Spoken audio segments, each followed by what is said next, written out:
السلام عليكم ورحمة الله تعالى وبركاته. وان idin salaamay dhammaan asxaabta ku xidhan kanaalkan. waxaan insha Allah maanta halkan idin kula wadaagi doonaa xikmado xul ah oo aan idin soo xulay. fadlan daawasho wacan oo wanaagsan. ku hareeree naftaada dadka kaliya ee raba inay sare ku qaadaan.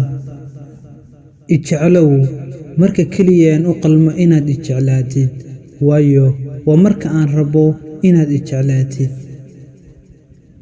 jacaylku waa waxa kaliya ee kugu qasba inaad noqotid wax aanad ahayn. wax walba oo aan macquul ahayn waa wax aanad weli helin xalkeedii. dunidan aynu ku noolnahay ma jiro wax aan macquul ahayn, ee haddaba adigu iska ilow ereygan ah ma awoodo. marka aynu cabsanayno amba aynu qof ka cabsanayno, waxaynu ka cabsanaa qofka naf ahaantiisa, balse kama cabsano maskaxdiisa.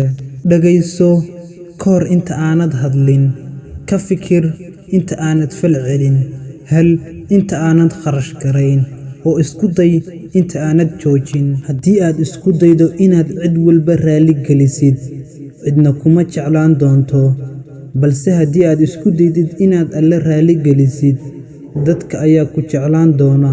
waana sidaas noloshu. cidina ma ogaan karto waxa berri dhici doona, balse waxa og alle uun.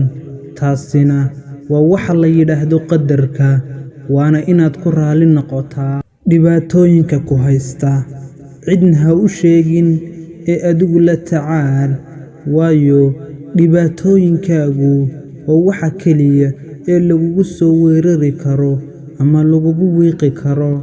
aaminaaddu waa sida warqadda oo kale, oo mar haddii la googooyo way adag tahay in lagu celiyo sidii ay markii hore ahayd. wicitaanka waxaan ka jeclahay fariinta qoraalka ah, waayo fariinta qoraalka ah waxay i siisaa waqti aan ku fikiro. haddii aanad heli karin waxa aad jeceshahay, jeclow waxa aad haysatid. marna ha fiirin waxa aad lumisay, balse waxaad fiirisaa waxa aad rabto. guushu waa guul uun, balse waxay leedahay kumanaan waddo oo loo maro guusha. haddaba ha marin waddo uu maray mid guulaystay.